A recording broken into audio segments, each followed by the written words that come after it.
Thank you very much. I'll turn my attention to you, Madam Glover, and get your reaction to this harrowing story that we've just watched. Thank you very much. I think for me, the question that comes to mind when I watch something like this is, how did it happen and can it happen again? And because you can go through the shock factor and think of all of this, but I think it's very critical to look at how does something happen on this scale, and can we have another situation like this? And we can, in my personal opinion, and my background is psychology, but in my personal opinion, I see three key factors when I watch this.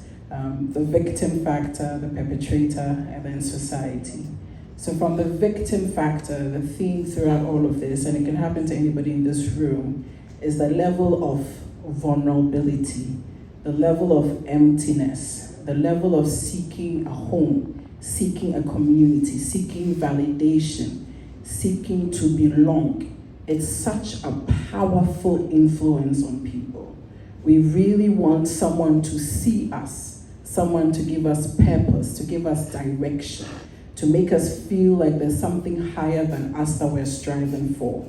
And when we downplay that emptiness, that low self-esteem in people, we are creating room for them to latch onto things that are not helpful.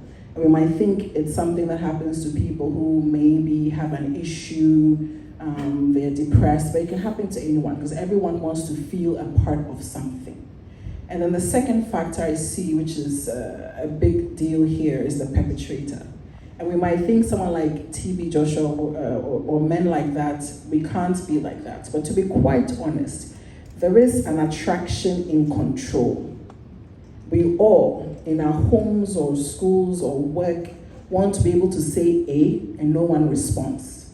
We want to be able to exert influence and there's no challenge. We want to be able to, you snap your finger and people follow. The allure of that. We all want to have influence. I mean, we've had a surge of influences. We all want to have control. So it's not too far-fetched or stretched that you can have someone who enjoys exerting that level of manipulation and control. Because honestly, in our small ways, we do that. How many of us haven't had bosses or people that when you talk, you don't talk? Or partners or situations where you don't respond. And imagine having that need and then they exert it to more people than just their small place. So a perpetrator like that can be found anywhere.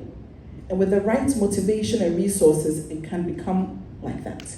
Then my third factor that I feel like also contributed to this is society. And I've touched a bit of this when I talked about perpetrator, which is in our African society, set some rules. When it comes to your parents, when it comes to people in certain positions, you don't question. You must be submissive. And our mentality as a culture, as a society that fosters that is very dangerous. So we might sit there and think we would never do something like what this person did, but we are in a way with our children. When I say A, don't talk back. And they grow up and they cannot talk back. Even if they witness or see things that they question to be wrong, they must keep quiet. So that victim emptiness that draws people to seeking that validation, that control that perpetrators like this sort of push, and then society that does not foster speaking up against specific roles in our lives creates this confluence that can lead to this, that can lead to another TB Joshua, or it may be happening. So it's such something that we have to monitor. That's just my reaction. That's very interesting, and I'm sure we'll be coming back for you to expand on some of the interesting points you've raised. Samson, I'd like to come. Can I call you Boachoa? Yes, okay, thank you. So, your preliminary comments were very interesting, getting to the core of the problem, which is fundamentally the human being. Why is abuse so fundamental? The examples you cited, even in our homes, schools, and in this case, churches, in our society. Why is, and this is a society that looks on, as Bright has clearly shown, looks on while a lot of these things are happening. Why do we have this problem with abuse? So before I get to that immediately, I just want to address the whole religion concept and say that I do believe it's not quite about religion. The reason I say that So is it's a because, split house. well, yes, the reason I say that is because the churches are looking to serve. They've like done a needs analysis. They know their society. They know the people. If you don't tackle that, even if, and I believe in governance, I believe in systems. However, it's like water. If you don't tackle the psyche, the person, the vulnerable, the one that this is really targeting, it'll find a way. It will find a way to exist. The more, it's like when you have a naughty child, you can put rules in place, but if you don't address the fundamental reason why the child is behaving the way they are, they will find a way. I mean, we have jokes that it is the parents who are most strict whose kids are most naughty, because you're not really addressing the fundamental problem. And to me, the fundamental problem that exists in certain societies that we don't really look at is the mental part of it. People are desperate for something. There's a deep emptiness within people, and they need to latch onto something. When you put steps and barriers in place, they will find another way to fill that soul, to fill that need. And these pastors and religions and political parties, whatever it may be, they've identified that emptiness and they are properly targeting that emptiness.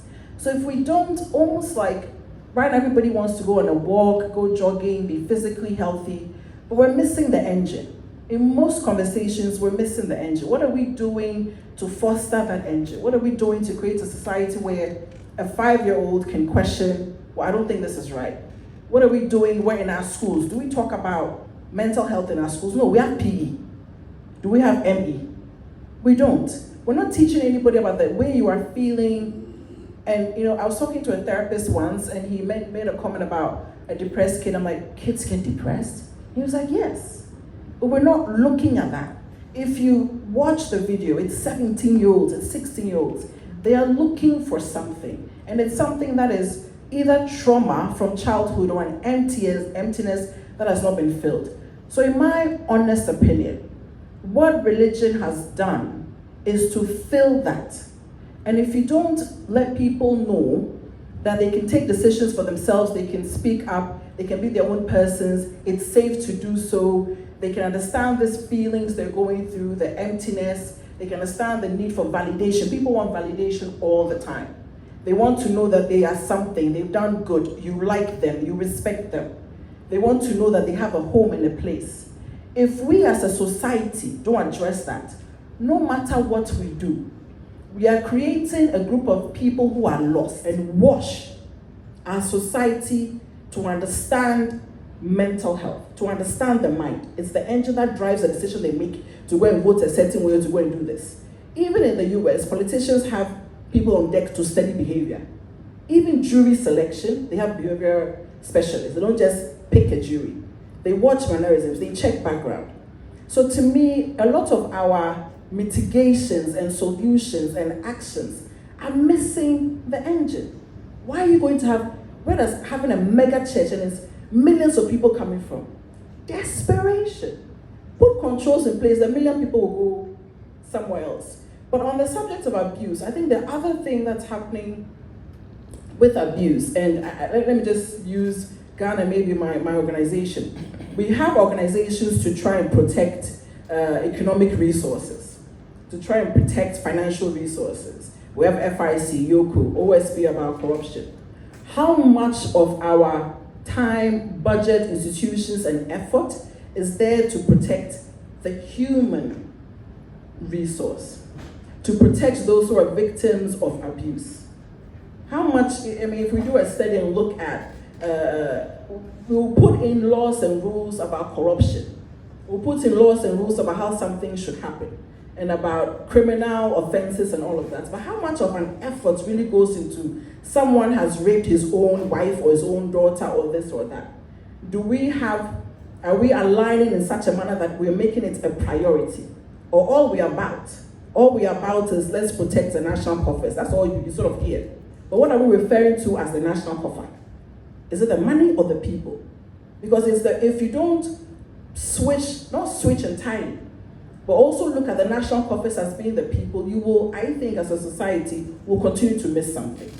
And we're always protecting the financial resources. Where is money being used? How is government using money? How is society using people? And I think that's really part of something that I advocate for, because I think we don't talk about it enough. If we talk about it enough, fine. But we just don't talk about it enough. And that vulnerability, if we don't address it, that was my worry when I watched this. It will just perpetuate in a manner that can be quite dangerous. Very well. Yes, I think they're already. Yes. What everybody has said, I think what BBC Africa has done is very commendable. My final comments will be twofold. There's a concept in psychology called fundamental attribution error. It means everyone else is bad, you're good. If you bump into somebody, you tell yourself it was an accident. If someone bumps into you, you say they did it on purpose. So my first comment would be, let us all look at ourselves. We may not be TB Joshua, we may not have mega churches, but we have people who look up to us, who rely on us. Let's watch how we treat people. Let's watch how we, am I in any way suppressing, controlling, manipulating, making someone's life difficult? A victim doesn't only need to be someone who comes from a mega church. It doesn't only have to be someone who's been somewhere for 25 years and been abused. In your own homes, in your own settings, in your own organizations. I mean, I've worked in a place where it was very difficult, and you might think that does not happen in certain institutions, but it can happen. So let's really self-reflect and look at what we are doing as individuals to people, to ourselves. But the second point would be, it shouldn't take a documentary before we believe anyone. Sometimes it feels like we need to see things on screen before we believe an abuse occurred. Sometimes people come to us and say, I am being harassed, I am being abused. We don't do anything. We don't need Tiger Eye or Africa Eye first before we show empathy, compassion, and understanding and kindness to people who come to us and tell us things that are happening, whether in our organizations or churches or families. If your housekeeper comes and says someone is abusing them, it happens to be your husband. If someone at work comes and says a director is abusing them, let's not wait for a full-blown investigation by any of these people before we think someone is telling the truth. Let us operate from a place of compassion and empathy and understanding, because little drops of water make a mighty ocean. Let's not ignore the little victim within our worlds and only focus on the big things. So let's have that empathy and compassion and self-reflection, and I believe that's how some of these things can be addressed in the little way, even if it's not in the big way yet. Thank you.